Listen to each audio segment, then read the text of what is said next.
여러분 이분 아시죠? 조정민 목사님 아시죠? 그죠? 많이 본 얼굴이죠. 유튜브에서 MBC 9시 뉴스 앵커를 지냈고 MBC 방송국 부사장까지 한 거로 알고 있습니다. 유튜브 통해서 많이 들으셨을 텐데, 이분이 어릴 때 가출을 그렇게 많이 했답니다. 또 집안도 불교 집안이야. 한때 불교에 심취해가지고 이제 머리도 깎아봤고, 부산 옆에 이제 양산에 가면 통도사라는 절이 있는데 거기서 이제 중이 되려고 했던 분입니다. 대학에서 이제 정치학을 전공해가지고 언론에 이제 발을 들여다 놓고 그 속에서 세상의 악의 모습을 샅샅이 다 훑어본 분이 이제 저분입니다. 그래서 세상 한가운데서 쓴맛, 단맛 다 봤다고 그렇게 고백을 해요. 자, 이분이 이제 언론에 요직의 기자다 보니까 일상생활 가운데 규칙적으로 하는 게 있습니다. 뭘까요? 새벽까지 술을 마시고 집에 가는 거야. 그런데 매일 자기 아내는 규칙적으로 새벽마다 성경책을 끼고 새벽 기도를 가더라는 겁니다. 근데 이게 또 이제 예수 안 믿는 사람 의심이 되잖아요. 저 집사람이 새벽마다 왜 가는 거야? 그죠? 하루 이틀도 아니고. 정말 교회 가는 게 맞는가 확인하려고 몰래 새벽 기도를 미행을 했답니다. 마음속에 이제 이런 마음도 생기더랍니다. 내 집사람이 목사하고 눈이 맞아가지고 바람이 났나, 이제 이런 이상한 마음도 생기고. 그래서 또 이거 있잖아요. 기자들의 마음, 교회 나쁜 곳을 집어내가지고 카메라 출동이라는 옛날에 프로그램이 있었거든요. 고발하는 거죠. 야, 이 프로그램에 내가 제대로 고발 한번 해야 되겠다, 이 마음이 생기더래요. 그런데 이제 교회 새벽기도 가서 설교를 듣는데 옳은 말만 들리더라는 겁니다. 4일째 되던 날, 그날도 새벽기도의 목적이 아니라 이제 취재하는 마음으로 이제 교회에 몰래 들어가 뒷자리에 앉았는데 사람들이 마치 술 취한 사람처럼 손을 들고 노래를 하더랍니다. 새벽인데도 이 사람들이 단단히 미쳤구나 싶어서 그러고 있는데 사람들이 이렇게 노래 부르더래요. 너 예수께 조용히 나아가 내 모든 짐 내려놓고 주 십자가 사랑을 믿어 죄사함을 너 받으라. 이 찬송을 듣고 자기도 모르게 흥얼거리고 있는데 갑자기 눈에서 눈물이 주르륵 흐르더랍니다. 그리고 나서 자기 인생 하나님 앞에 항복을 한 겁니다. 하나님, 나 항복합니다. 항복 선언을 하게 된 겁니다. 하나님과의 싸움에서 하나님, 나는 당신께 졌습니다. 당신이 내 인생의 주인입니다. 라는 항복 문서에 사인을 했답니다. 이제 은혜를 받고 사로잡혀서 이제 그때부터 예수를 믿게 된 거죠. 나름대로 이제 불교에도 이제 정통하고 언론에도 있었으니까 여러 종교에 관한 자료들을 접하고 공부됐을 거 아닙니까? 교회에서 성경 공부하면서 답을 얻은 거예요. 예수만이 답이다. 예수는 종교가 아니다. 예수는 생명이다. 라는 것을 확인을 하게 된 겁니다. 그래서 자기가 가지고 있던 모든 지위와 권세와 힘을 한순간에 내려놓고 53세 미국의 신학교로 입학을 하게 됩니다. 그리고 57에 이제 목사가 된 거죠. 이분이 쓴 책에 한국을 대표하는 골프의 이제 최경주 선수 있죠. 또 축구의 이영표 선수가 있습니다. 함께 이제 나눈 이야기가 있어갖고 이분이 이런 소개를 합니다. 골프 선수 최경주 선수는 골프에는 뭐가 좋냐? 심판이 없어서 좋다라고 합니다. 스스로 정직하면 되기 때문에 심판의 편파적인 판정으로 인한 시비가 없다라는 겁니다. 그런데 축구 선수 이영표 선수는 축구는 심판이 늘 공정하기만 한 것이 아니어서 억울할 때도 많다라고 이렇게 얘기를 한 겁니다. 그런데 여기서 이제 이영표 선수가 뜻밖의 말을 합니다. 시합을 하다 보면 부정한 심판도 있고 불공정한 심판도 있기 때문에 그것도 게임의 일부라고 생각을 한다는 겁니다. 그렇지 않고 불공정한 심판의 판정에 꽂혀가 그렇게 되면 금세 마음의 안정을 잃어버리고 계속되는 경기에 집중할 수가 없어서 전체 시합도 망치게 되더라라고 얘기를 합니다. 자, 여러분, 맞는 말이죠. 우리도 인생을 살다 보면 누구나 고난을 만나고 누구나 고통을 겪게 됩니다. 그런데 그걸 내 인생의 일부다라고 받아들이게 되면 그것 때문에 화가 나거나 억울하거나 상처가 되지는 않습니다. 쉽게 말씀드리면 내가 당한 인생의 고난의 의미가 이게 해석되어지면 더 이상 고난이 두렵거나 피하고 싶지 않게 됩니다. 고난이 하나님께서 나를 만들어가는 내 인생의 일부의 과정이라고 내 마음에 받아들여지면 그건 고난이 아니라 내 삶의 일부가 될 뿐입니다. 그래서 여러분, 우리 삶의 모든 영역에 언제나 하나님을 초청하셔서 그분이 개입하도록 하셔야 됩니다. 이게 신앙이고 이게 신앙생활이라 그럽니다. 신앙은 생활입니다, 여러분. 오늘 예배만 드리는 게 신앙이 아니고 여러분들 내일부터 시작하는 일상에서 모든 여러분의 영역에서 하나님을 초청하고 하나님을 즐거워하고 하나님을 개입시키시고 하나님의 뜻이 무엇인지 묻고 그분의 임재를 경험하고 그분의 음성을 듣는 것, 이걸 신앙생활이라 그럽니다. 주일날 교회 오는 것, 이거는 아주 작은 일부분입니다. 여러분, 하나님은 강제로 우리를 옆으로 밀쳐놓고 하나님께서 내가 일할게 이러지 않으십니다. 우리가 진정으로 나를 내려놓고 내 인생의 주도권을 그분에게 드리고자 하는 마음의 중심이 있었을 때 언제든지 그분은 우리 삶의 한가운데 들어오셔서 내 인생을 이끌어 가시는 겁니다. 자, 오늘 본문 쉬운 얘기죠. 38년 된 병자가 등장을 하는 겁니다. 이건 사실 우리의 현재 상황을 가장 잘 대변하는 인물이 되는 겁니다. 이 병자는 누구보다도 길고 깊은 인생의 고난을 경험한 사람입니다. 아무에게도 도움을 받을 수 없는 그 상황에서 주님을 만나서 그분으로부터 흘러나오는 은혜를 경험하면서 삶의 대역전을 이룬 사람이 오늘 이 병자입니다. 그래서 우리가 오늘 이 말씀이 정말 신비롭게 우리 모두에게 좀 풀어지면 좋겠습니다. 이 얘기가 남의 얘기가 아니라 나의 이야기임을 알게 될 겁니다. 우리 모두의 이야기임을 분명히 우리가 경험하게 되기를 주의 이름으로 축복합니다. 예수님께서 큰 명절이 있을 때마다 예루살렘에 올라가십니다. 이날은 일부러 사람들이 잘 가지 않는 베데스다란 연못으로 발길을 옮기신 겁니다. 당시 예수님이 찾아간 이 베데스다 연못에는 이상한 소문이 하나 있었습니다.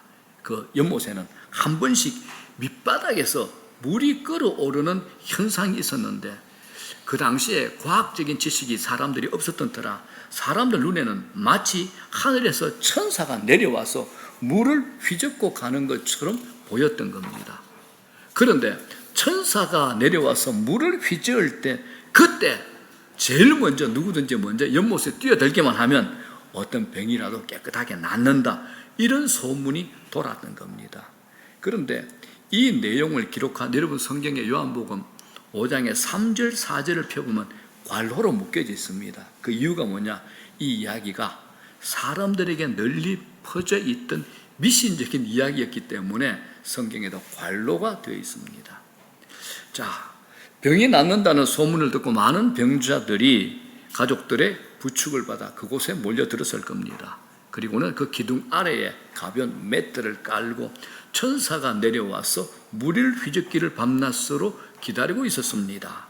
자, 오늘 우리는 이 베데스다 연못을 보면서 오늘 우리가 사는 세상의 축소판이 아닌가라는 생각을 할 수 있습니다. 따지고 보면 이 세상에 온전한 사람이 없죠. 우리 모두 결함을 가지고 있습니다. 육체가 건강하면 정신적으로 병도 들었고 정신이 건강하면 육체가 병든 사람도 꽤 있습니다. 멀리서 보면 아무 문제 없는 것 같은데 가까이서 얘기를 나누다 보면 모두 다 상처, 아픔, 문제, 고난, 고통을 다 가지고 있더라라는 겁니다. 자, 이런 곳에 예수님께서 일부러 시간을 내셔서 혼자서 그곳으로 가신 겁니다.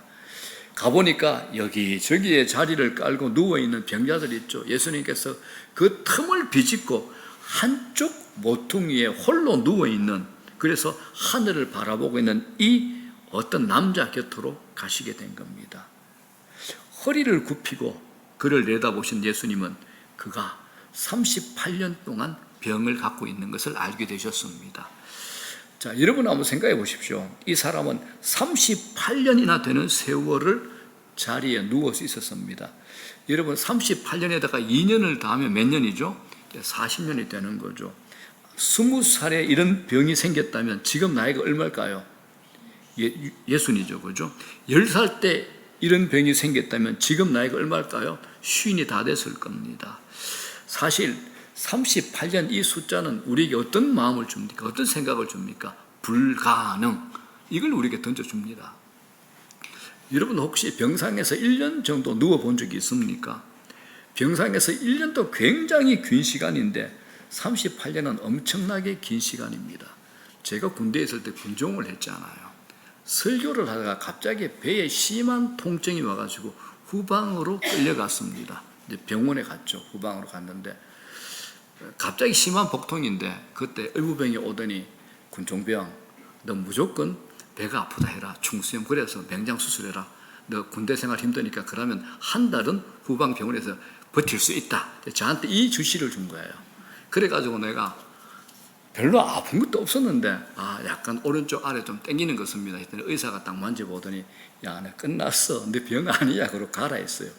그래가지고 어쨌든 있게 됐는데 한 3주를 있었나 굉장히 지겨웠습니다. 저 아픈 데 없었거든요. 하루 지나니까 진통제 맞으니까 그 다음부터는 날아다녔습니다. 병원에 한 3주 있었는데 그렇게 지겨울 수가 없었습니다. 멀쩡한데도. 자, 여러분 여기에서 이제 우리가 절망을 바라볼 수 있습니다. 실패를 자주 경험한 사람들을 들여다보면 정말 무서운 것은 어떤 것에도 기대를 하지 않고 사는 겁니다. 계속 실패가 반복되면 미래의 희망을 갖지 않습니다. 그래서 실패보다 더 무서운 게 뭐냐? 실패의식입니다. 실패의식입니다. 당장의 문제 해결에 급급하고 멀리 내다볼 시야를 가지지 못하는 겁니다. 여러분 38년 된 병보다 더 무서운 게 뭐냐? 굳어질 대로 굳어진 마음입니다. 그런 병자에게 주님께서 찾아오셔서 이상한 질문을 한 자 던집니다. 뭡니까? 네가 낫고자 하느냐라고 질문하십니다. 예수님께서 이 남자에게 일부러 찾아가신 것이 틀림없습니다. 그렇기 때문에 주님이 먼저 말을 거신 거죠. 6절 뭐라 그럽니까? 네가 낫고자 하느냐? 네가 낫고자 하느냐? 이 질문은 병자에게 당연한 것이지만 우리에게 던진 질문이라고 생각해 보십시오. 이 질문은 당연한 것 같지만 굉장히 중요한 의미를 가지고 있습니다. 38년 동안 아무 일도 일어나지 않는 사람의 마음 상태가 어떨까요? 1, 2년도 아니고 간단한 문제가 아닙니다. 만성적인 병자로 살아온 사람들도 예전에는 낫고자 하는 마음이 있어서 무언가 노력을 했을 겁니다. 그런데 실패하고 또 실패하고 기대가 무너진 것이 한두 번도 아니고 희망이 절망으로 바뀌는 반복이 몇 년 동안이죠? 38년이 된 겁니다.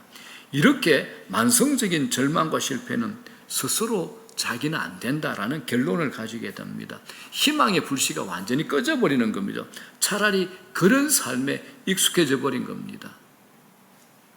인간에게 고통이나 불편한 것도 오래되면 익숙해지고 그걸 또 문명으로 받아들이잖아요. 벗어나고 싶은 환경에서 돌아섰다가도 앞으로 길이 보이지 않으면 익숙함 때문에 다시 그 환경으로 돌아오는 것이 우리 인간의 본성입니다. 서울역에 가면 노숙자들이 있죠. 이들의 얘기를 들은 적이 있습니다. 그들에게 이제 정부에서 일자리를 주는데도 그 기회를 거절하는 사람이 대부분이랍니다. 왜냐하면 노숙하면 뭘 합니까? 멍 때리잖아요. 그런데 누군가 도움의 손길을 주면 밥 먹으러 가. 돈이 생기면요, 술 먹어. 멍멍한 상태로 과거의 상처와 고통을 떠올리지도 않으면서 편안히 노숙자 생활하는 것이 차라리 훨씬 낫다라고 여기는 사람들이 의외로 많더라라는 겁니다. 아마 이 노숙자 생활에 익숙해져 버린 거죠. 여러분들 나이 드신 분 알 거예요. 옛날에 구식 화장실 아시죠? 시골에 가면요. 처음에 들어갈 때는 냄새가 나서 여름에는 죽을 것 같잖아요. 그런데 조금 있으면 어떻습니까? 익숙해집니다. 앉아 있을만 합니다. 알코올 중독도 피해가 크지만 술을 끊으면 다시 미련이 생깁니다. 변하고 싶고 금단 현상도 있지만 술이 주는 쾌락이 있잖아요.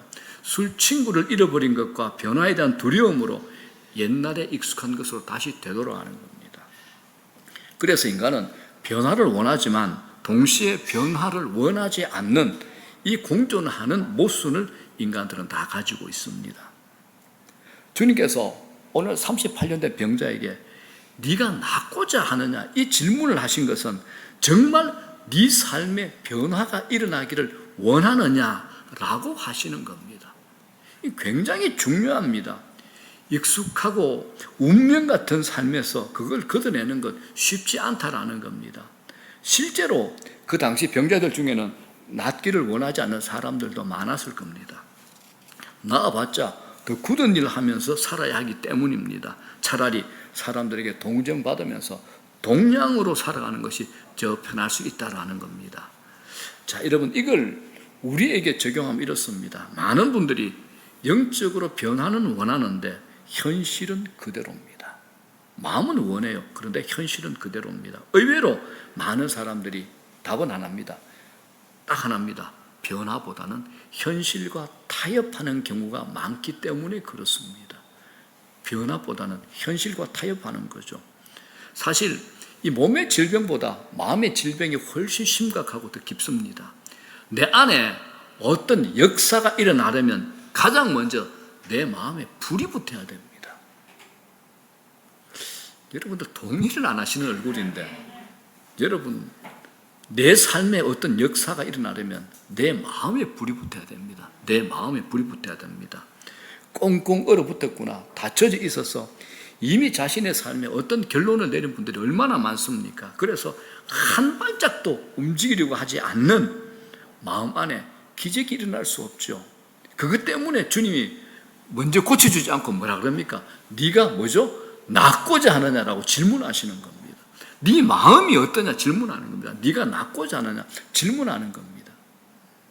여러분 우리 인생 내면과의 싸움입니다. 내 속사람과의 싸움입니다. 우리 안에 오래된 상한 감정들로 인해서 마음이 다쳤다면 아무 일도 일어나지 않는 겁니다. 우리 안에 이미 불안과 절망이 만들어 놓으면 우리 겉으로 표현을 안 하잖아요. 덮어놓고 살아가는 영역이 있잖아요. 이런 우리 영혼을 향해서 주님은 오늘 우리에게 질문하시는 겁니다. 이 소리 들으셔야 됩니다. 너희들 정말 네 삶이 변화되기를 원하느냐? 지금의 삶을 정리하기를 원하느냐? 이 음성을 우리가 들어야 되는 겁니다. 여러분은 어떻습니까? 이 음성이 들리십니까? 이 질문은 병자를 살리시기 원하는 또 우리의 상처와 아픔을 고치기 원하는 주님의 마음입니다. 그래서 우리가 예배를 통해서 먼저 해야 할 일은 우리 마음의 문이 열리는 겁니다. 마음의 문이 열리는 겁니다. 우리가 세상을 살다 보면 많은 실패, 좌절을 경험하면서 절망을 경험하면서 이제는 희망도 없다. 아무 일도 일어나지 않는다라면서 세상이나 하나님에 대해서 부정적이고 다친 마음으로 살아가고 있지 않습니까? 그런데 여러분 예배를 드리는 가운데 여러분 마음이 열리기를 주의 이름으로 간절히 축원합니다. 열린다는 게 뭡니까? 내 인생 내가 결론 내리던 그 자리에서 이제 하나님에 대한 기대감으로 마음이 열리는 겁니다. 이걸 우리가 뭐라 그럽니까? 은혜라 그러죠. 그 열린 곳으로 미리 준비된 풍성한 하나님의 은혜가 그 열린 곳으로 밀고 들어오는 겁니다. 여러분 제발 부탁드립니다. 이 말씀에 꼭 아멘 해주면 좋겠습니다. 자기 결론으로 인생 살기 없기. 자기 결론으로 인생 살기 없기입니다. 자기 결론으로. 절망으로 무너진 마음에는 아무 일도 일어날 수 없다라는 겁니다. 그동안 이 병자에게는 아무도 말을 걸어주는 사람이 없었는데 다정하게 말을 걸어주는 사람이 있어서 참 많은 감동을 받았을 겁니다. 하나님의 아들 되신 주님께서 말을 걸어준 거죠. 이게 무슨 말입니까? 나 네게 관심 있다 이 말입니다. 나 네게 관심 있다 이 말입니다. 네 고통, 네 문제, 네 상황, 네 환경, 네 영혼에까지 내가 관심 있다 이 표현입니다. 그러므로 여러분들이 성경을 읽거나 기도할 때 예배 중에 마음에 진한 감동, 잔잔한 감동이 몰려올 때가 있을 겁니다. 생각지도 않았던 것들이 떠올라서 방향이 잡히거나 뒤죽박죽 얽혀있던 것들이 정리되기 시작할 때 그때가 언제냐? 하나님이 우리에게 말을 거시는 겁니다. 그때 하나님이 내게 말을 거시는 겁니다. 관심 있다는 겁니다. 네가 낫고자 하느냐, 네 인생 정말 변화되기를 원하느냐, 이 말을 하나님께서 거시는 겁니다. 자, 7절을 봅시다. 다 같이 시작. 병자가 대답하되 주여 물이 움직일 때에 나를 못에 넣어주는 사람이 없어 내가 가는 동안에 다른 사람이 먼저 데려가나이다. 주님, 물이 움직일 때에 나를 들어서 못에다가 넣어주는 사람이 없습니다. 내가 가는 동안에 남들이 나보다 먼저 못에 들어가 버려요. 자, 이런 대답을 들으신 주님께서 작은 음성으로 명령을 하십니다. 아마 그 병자만 들을 수 있게 귀에 대고 말씀하셨을 것 같아요. 8절에 뭐라 그랬으면 다 같이 시작. 일어나 네 자리를 들고 걸어가라. 아멘. 일어나 네 자리를 들고 걸어가라. 얼마나 감동적이고 가슴이 젖어오는 장면입니까? 자그만치 몇 년 동안 누워 있었죠? 38년 동안. 관절이 이미 어떻게 됐을까요? 돌처럼 굳었을 겁니다. 관절이. 이게 무슨 뜻인가 이제 제가 나이 들어보니까 알겠어요. 옛날에는 제가 앉아있다가 벌떡 일어났거든, 스프링처럼. 이제는 절대 벌떡 못 일어납니다. 양팔을 땅바닥에 짚어야지, 밀어줘야지 겨우 올라옵니다. 제가 이 말이 어떤 말인가 제가 좀 감동이 됩니다. 다리에 이 사람 아무런 힘도 없었을 겁니다. 그런 사람이 어떻게 일어날 수 있었겠습니까? 여러분, 하나님의 아들이 일어나라고 명령하시면 반드시 일어나게 됩니다.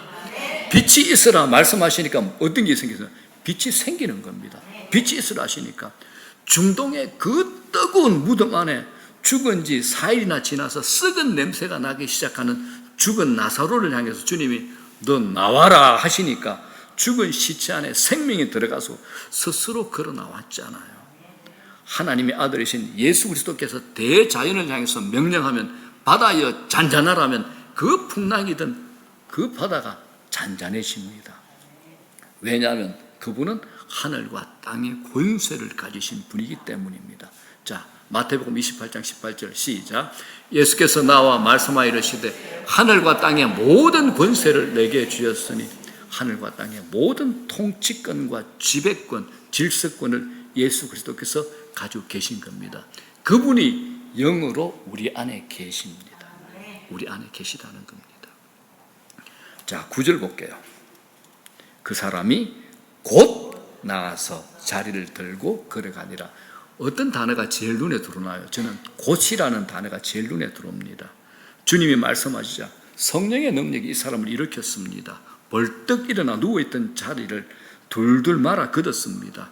예수님께 고맙다는 인사도 제대로 못한 것 같아요. 너무 흥분해서 환호성을 지르면서 막 이리저리 뛰니까 순식간에 주위에 사람들이 몰려든 겁니다. 몰려든 사람들이 그 모습을 보고 충격을 받았죠. 분명히 40년 가까이 그 자리에 누워 있어서 처음에는 동정을 받기도 했겠지만 시간이 흐르면서 이제 당연히 저러다가 저 사람 죽겠지 했는데 그 사람이 지금 자기들 눈앞에서 일어나서 걷기도 하고 뛰기도 하면서 막 함성을 지르면서 야호하면서 좋아한다는 겁니다. 여러분, 여기에 주님께서 일어나 걸으라 말씀하신 바로 그때에 그 사람이 곧 나와서 자리를 들고 가니라라고 성경은 우리에게 말씀합니다. 여기서 곧이 뭐가 대조를 이룹니까? 38년과 대조를 이루죠. 38년의 고통 속에서 살았던 이 사람에게 하나님의 은혜가 임하는 순간 일어나게 된 겁니다. 여러분, 하나님의 은혜와 힘은 강력하기 때문에 그것이 밀려오면 단숨에 문제가 해결되는 역사가 일어나는 겁니다.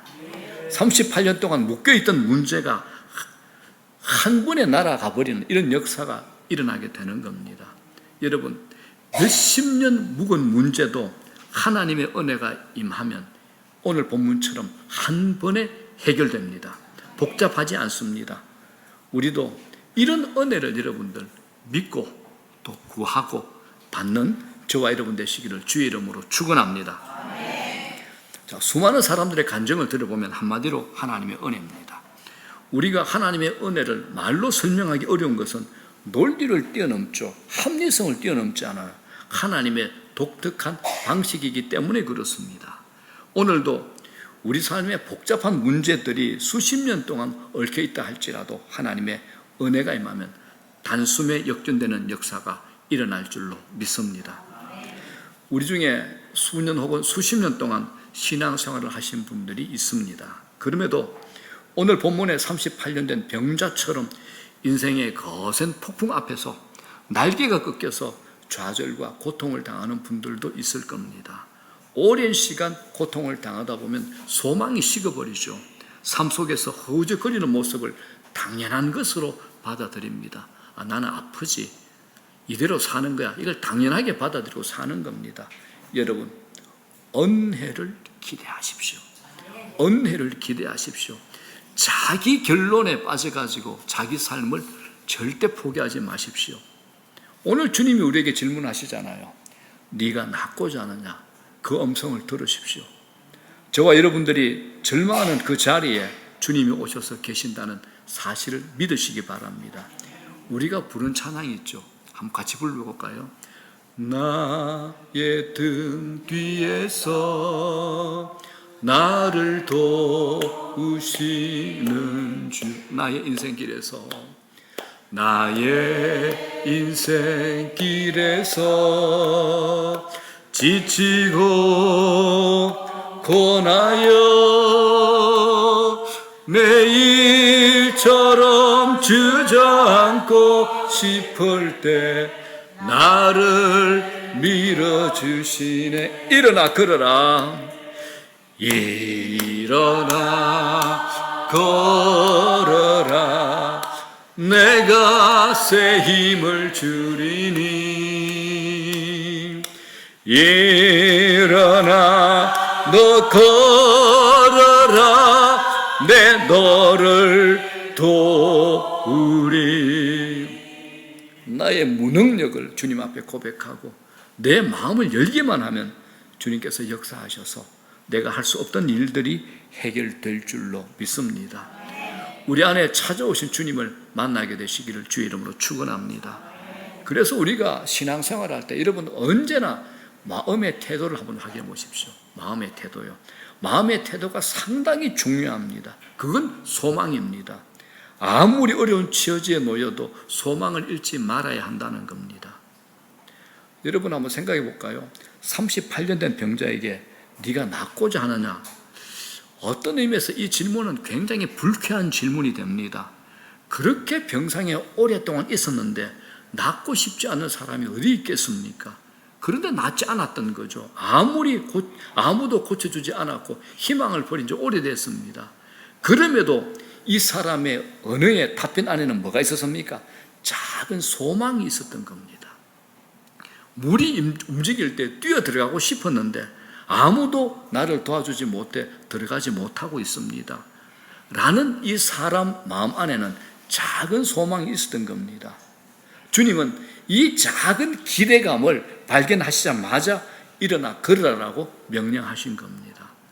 여러분, 우리가 힘든 고비를 만났을 때 끝까지 포기하지 않고 희망을 갖는다는 게 얼마나 중요한가를 우리에게 말씀하고 있는 겁니다. 여러분, 은혜 받으십시오. 은혜를 경험하면 저는 이렇게 표현하고 싶습니다. 내 인생에 지진이 일어납니다. 내 인생에 지진이 일어납니다. 은혜를 경험한 사람들은 자신이 완전히 하나님께 받아들여졌다, 용납받았기 때문에 누구한테 이래라 저래라 요구하지 않습니다. 은혜를 경험하면 여러분 할 수 있는 게 뭐밖에 없냐? 사랑밖에 없습니다. 우리는 누가 잘못한 거 보고 있으면 가르치고 싶죠. 지적하고 싶잖아요. 내가 경험한 신앙의 해답으로 설명해 주고 싶습니다. 그게 최고인 줄 알고 이렇게 하십시오 저렇게 하십시오 말하고 그 사람을 내 뜻대로 조정하고 싶은 것도 있습니다. 그런데 은혜를 받으면 그냥 받아줍니다. 그냥 용납하게 되는 겁니다.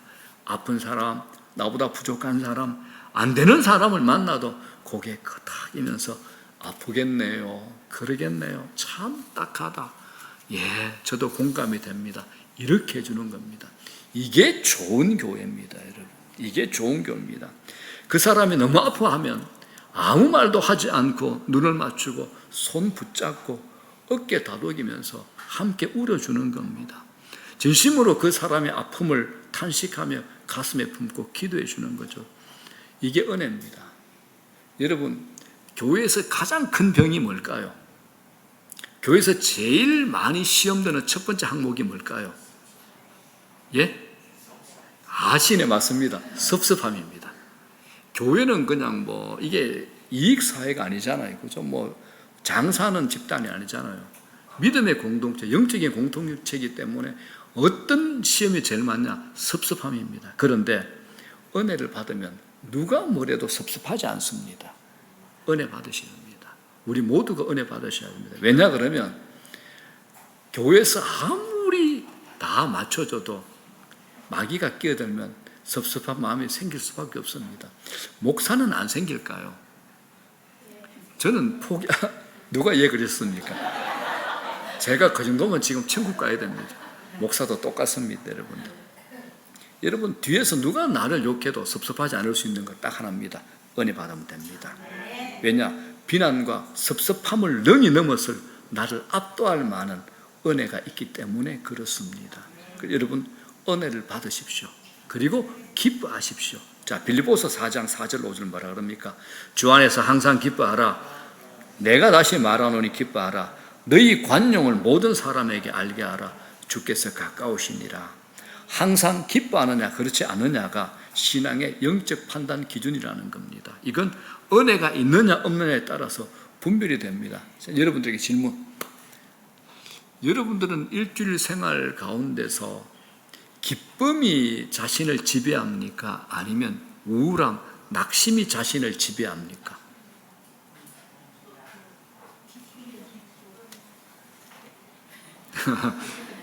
정직하게 대답하십시오.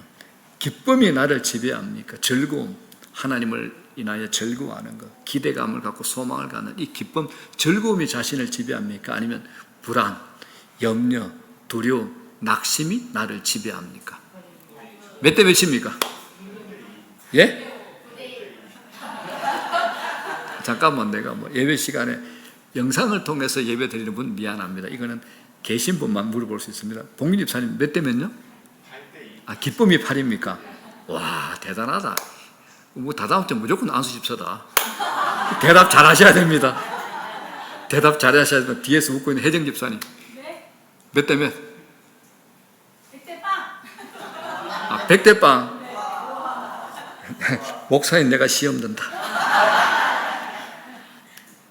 여러분, 우리가 기쁨이 없고 불평과 불만이 가득할 때 사실은 영적 상태가 좋지 않은 겁니다. 이런 은혜를 통한 기쁨이 있어야지 관용이 드러나죠. 그래서 5절에 뭐라 그럽니까? 너희 관용을 모든 사람에게 알게 해라. 너희 관용을 모든 사람에게 알게 하라. 주께서 가까우시니라. 관용이 뭡니까? 남을 너그럽게 받아들이고 용서하는 마음을 관용이라 그럽니다. 여러분, 용납하기 시작하면 그 다음에도 용납할 수 있습니다. 그러나 한 번 용납하지 못하면 그 후에도 마음이 좁아져 더욱 용납하기가 어려워지는 겁니다. 그러므로 여러분, 비판의 영에 사로잡히지 마십시오. 판단의 영에 사로잡히지 마십시오. 남을 비판하고 판단하는 비판의 영에 잡힌 사람들의 공통점이 있죠. 정말 자기와 함께할 가까운 친구가 없어집니다. 친구는요, 피곤할 때 쿠션처럼 베고 싶은 사람이지 남의 험담, 남을 판단하고 비판하는 사람은 아니다라는 겁니다. 그래서 여러분, 누구라도 저희 교회에 발을 들여놓을 때 뭐라고 말로 표현할 수 없는 포용이 있어야 됩니다. 안아줌, 수용, 받아줌, 용납이 교회 안에 있어야 되는 겁니다. 이게 은혜입니다. 제발 판단하지 마시고요. 누구라도 받아주셔야 됩니다. 누구라도. 이게 교회 공동체가 되는 겁니다. 교회 안에 이 은혜가 흘러넘치도록 작동이 되어야 된다는 거죠. 말씀을 읽어도 은혜로 읽어야 되고, 말씀을 들어도 은혜로 들어야 되고, 사람을 봐도 어떻게 봐야 되죠? 은혜로 봐야 되는 겁니다. 자, 지금 이제 마지막 결론입니다. 옆 사람 보면서 나는 당신을 은혜로 봅니다. 시작.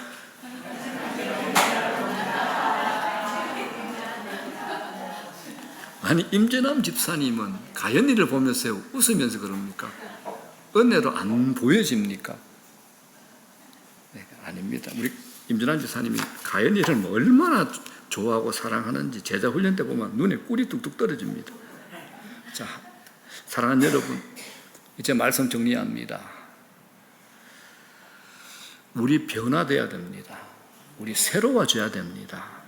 주님 앞에 마음을 열고 주님 필요합니다. 찾아와 주시기 원합니다 하고 우리 마음을 드릴 때 이전에 상상할 수 없었던 은혜의 세계로 주께서 우리를 인도해 주실 줄로 믿습니다. 네가 낫고자 하느냐 하는 이 질문을 던지는 주님의 의도가 무엇일까요? 나는 너를 낫게 하고 싶다. 이게 주님의 의도입니다. 주님은 오늘도 우리에게 찾아오셔서 말씀하시는 겁니다. 네가 정말 낫기를 원한다면 내가 너를 낫게 해주겠다라는 말씀입니다.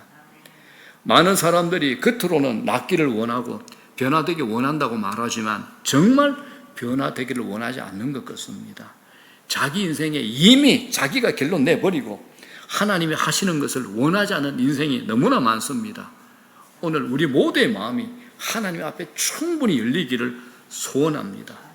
내가 낫기를 원하고 변화되고 새롭게 되기를 원한다는 간절한 마음으로 마음을 열고 하나님의 은혜를 체험하는 저와 여러분 되시기를 소망합니다.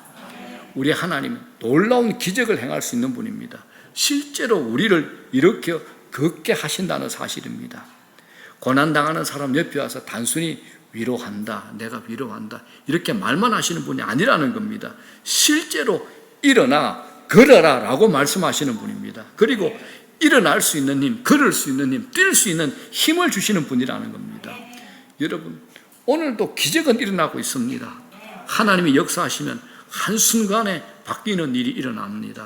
하나님의 은혜 너무나 강력합니다.